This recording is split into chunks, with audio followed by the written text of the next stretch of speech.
how close do you want to be? He almost took out the right front suspension on the tyres there, and what that's meant is it's given Gugelmin a bit of breathing space, and it's a vital time as well, because we're getting into the second round of pit stops any moment. Zanardi need to be as close as possible to Vasseur and Gugelmin to perhaps have a chance of beating them on the pit stop. Let me tell you that in the pits at the moment is Dario Franchitti. I can see Franchitti, there you are, he's in the inset of the picture now. Franchitti running in 9th place. He was running a little further up just before the pit stop started to be made. Dario running competitively and in a good chance of scoring some decent points here today. Yeah, here is the race leader, Jimmy Vasseur. This is 74 laps, and he's coming into the pits. This is his final pit stop for Jimmy Vasseur, the race leader. So this is absolutely critical stuff you're watching now as Jimmy comes in. He's on the speed limiter and comes right down to the end of the pit lane. When he comes back out again, he's almost straight onto the track. Here he is. Motor is running as he gets in here. Had excellent service the first time. The clock is running as well at the moment on Jimmy Vasseur. Let's just see how quick a stop this can be. We saw an 11.5 earlier on for Michael Andretti when they didn't put so much fuel in, but this is a slowish stop by the look of things. A lot of fuel had to go on board there. 14.9 seconds, 26 laps remain. I'm surprised it took that long to put fuel on for 26 laps. So I wonder, they seem to have a slight problem there. Yeah, they did indeed. I think the fueler there looked back across the wall to see what was going on there, whether he had enough fuel in. There was certainly a miscue of some sort in the target Chip Ganassi pit. We'll try and find out exactly what that was. But here comes Mauricio Gugelmin now for his final stop as well. So Mauricio Gugelmin, who's never won a PPG kart race, he's seen his teammate win 2 races this year, including one in Canada. Now their team goes to work. Remember what happened in Road America when the Pac West crew lost out a little bit to the Ganassi crew on the pit stops. That was when Zanardi grabbed the lead from Mark Blundell. They'll be so fired up here to do a good job and get Mauricio Gugelmin out as quickly as possible. Zanardi is in the pits as well at the same time. I can tell you Zanardi's right behind him. You'll catch a glimpse of him. There he is. Gugelmin comes out. Zanardi's not going to come out as quickly. Now he gets going. And now the race is truly on for 25 laps to go. As Gugelmin comes out, Zanardi comes out. We'll try and see where Jimmy Vasseur, there is Vasseur. Yeah, he's gone. He's through. I think, actually, you know, he's behind Brian Herter. But there is the battle. This is going to be the battle to watch there. There is Gugelmin. Here is, that's Jimmy Vasseur. Yes. So Gugelmin is ahead of Jimmy Vasseur. It was a long stop by Jimmy Vasseur, but now he has hot tires. He's got 1 lap on those tires. Can he now make that move on Mauricio Gugelmin? Gugelmin sliding on the colder tires. Let's see whether he can hold off Jimmy Vasseur. He's just got to hold the middle part of the road, and it's going to be so hard for Vasseur to get past him. But Mauricio Gugelmin now leads this race in Vancouver for the first time in this race distance so far. And oh, look at this, Jimmy Vasseur locking up behind Gugelmin as Gugelmin tries to get those tyres up to temperature. Yeah, actually they don't lead this race. Presumably this will be the battle for the lead, but in fact Gilles Lefebvre has not yet stopped. And Brian Herter, who stopped I think a little while ago, try and check my notes back, he stopped in lap 55, they are ahead of these two. So this is in fact right now is a battle for 3rd position, and it's a close one. It is close, but it could be the decisive battle for the race win once we see those other guys make their stops. Zanardi, meanwhile, did lose out a lot in that last pit stop. And great shame. Let's hear from Michael Andretti. Wanted to be part of it. Where did you make contact and how did it happen? Going into the second chicane, I hit the inside wall. I was just driving too hard to try to keep up. My tires were going off really bad, and I was trying to keep up with the Firestones, and I just made a mistake just driving too hard. Can you believe that Zanardi went all the way back to 22nd position and then had the kind of speed he did when he caught you? Yeah, his car was hooked up. I mean, he could just put the power down, and you know, that's the difference. All right, Michael Andretti, the tires went off. Now he's on the sidelines. Gilles Lefebvre has just been into the pits. He rejoins now, and that means that the battle between Mauricio Gugelmin and Jimmy Vasseur is now the battle for second and third. Brian Herter still leads, but he's got to make another pit stop, we think. We're not quite sure at the moment. It's possible that he's going to try and squeeze it through. Yeah, he stopped on lap 55 under caution. There was another couple of laps or so under caution, so he was going to have to do 42 or 3 laps under green flag conditions. No question he's going to go for it, I think, and he'll be trying to, he's got a good margin, he's got a 7-second margin over these two, and he'll be trying to eke out that fuel. There is Brian Herter, the Shell Reynard Ford of Team Rahal. Team Rahal has come so close so many times over the last few years. It's been 5 years since that team has won a race. Brian Herter, of course, has not won a race. He came oh so close last year at Laguna Seca in that final event, and boy, he would love to win this race here. But there is Mauricio Gugelmin. He's pulling ahead now from Jimmy Vasser. Yeah, he's definitely opened up an advantage, hasn't he, over the Ganassi car. Meanwhile, Zanardi is in 4th position, but he's a full 7 seconds behind Vasser. So it was a slow stop for Alex Zanardi, and the Ganassi crew, which has been so good this year, really, it all seemed to go wrong for them today in both of those stops. Both Jimmy Vasser and Alex Zanardi losing great chunks of time, and it means that Mauricio Gugelmin is ahead of both of the Ganassi cars, but ahead of both, or all three of them, is Brian Herter, somebody who didn't really feature in the early part of this race, but Brian Herter, on strategy, may be able to get through the rest of this race without stopping again, and his advantage though is narrowing fairly quickly. It was 7 seconds, it was 6 seconds last time round. Let's see what it is this time round. If he's losing it at a second a lap, it is not going to take long for them to catch him. Meanwhile, Alex Zanardi, oh, that's okay, Parker Johnson's got out of his way by coming into the pit lane, so Zanardi can continue, but he's definitely dropped back a little bit. Across the line he goes. Gugelmin now just 5 seconds behind Herter, so he is gaining at a second a lap on Brian Herter, and Zanardi still another 7 seconds behind Vasser. So Zanardi's traumatic afternoon continues. After all that hard work, he finds himself back in 4th place.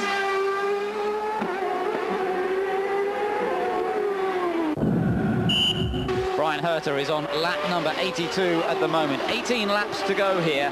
Whether he can hold out on fuel, we'll have to see, but Herter leads. Gugelmin closing up at a second a lap at the moment. Then in the 3rd place, Vasser, followed by Zanardi, and Zanardi is the man who's putting in the fastest laps of the race so far. As they cross the line this time, only 2.3 seconds between Herter and Gugelmin.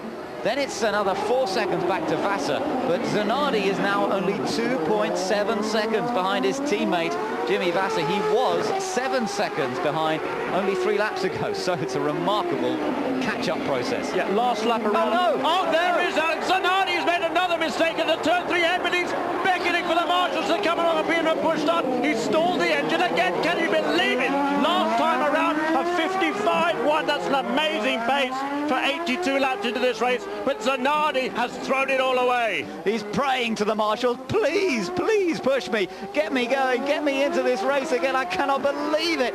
He's thrown it away once again, and Chip Ganassi shakes his head. He can't believe it either. What is going on here today? He told Alex to take it steady. I'm sure Alex would say, I wasn't pushing so hard, but he was going so much quicker than anyone else. He was going over a second a lap. Oh, he's got it going again. Somebody's helped him. But I tell you what, those marshals have to be fairly brave to push start a car down there, because there are cars heading down very quickly. And in fact, he's just lost a lap. He's lost exactly a lap. He comes back out there. He will be, I think, in 10th position. In fact, such has been the attrition in this race. And that's going to be interesting, because he's going to try and get that back. If he can get up to Mauricio Gugelmin, if he can get past Gugelmin, maybe he can hold up Gugelmin, and maybe Herter can win this race. Now, the first 2 cars, there is the gap, 1st, 2nd, and there is Zanardi in 3rd place. 3rd place. Neither of these first two has ever won a PPG Kart World Series event, and they would love to do it. They're desperate to win it, but there's a gap. It is coming down. You can see how it's come down rapidly.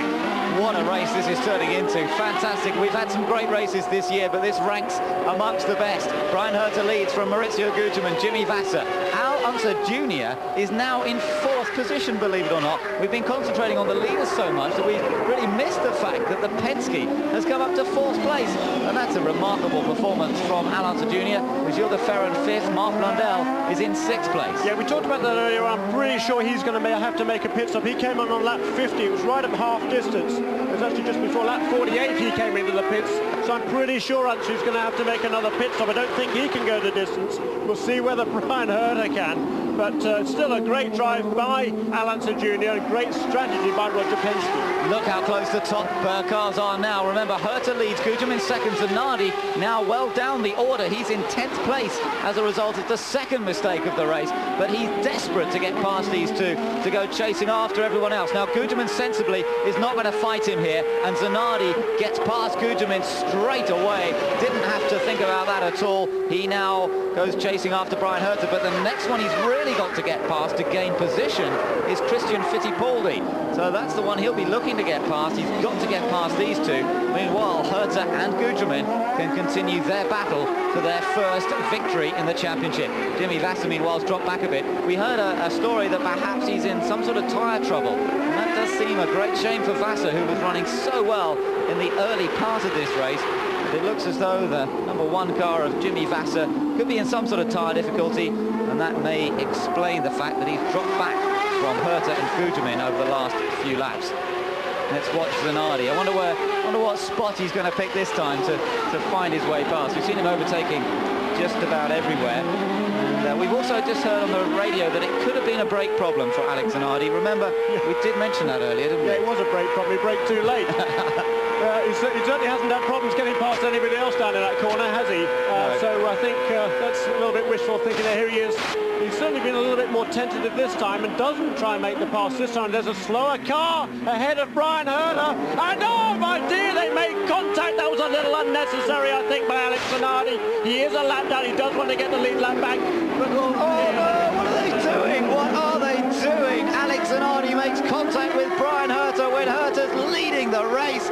Can you believe it? Brian Herta is pushed out into the tyres. Zanardi thought that he was going to be able to get through there. Herta perhaps wasn't really, I don't know, he didn't aware that Zanardi was there. It was obviously a highly optimistic move by Zanardi. We've got a full course yellow, and we'll have a chance to analyse that in a bit more detail. But the drama is just not ending here in Vancouver. We're on lap number 86. We've got 40, there it is, the replay, and Zanardi was just squeezing his way past in a place where Herta would not have expected another car to try and overtake. He'd have been focusing on the car ahead of them as they turned in there. He'd have been completely unaware, I'm sure, that Zanardi was even thinking about going down the inside. yeah, there's two very distinct views to that incident. One, of course, Alex Zanardi is trying to get his lead back. That's his viewpoint. But look how far back he comes. He is alongside Brian Herta. Brian Herta really hasn't...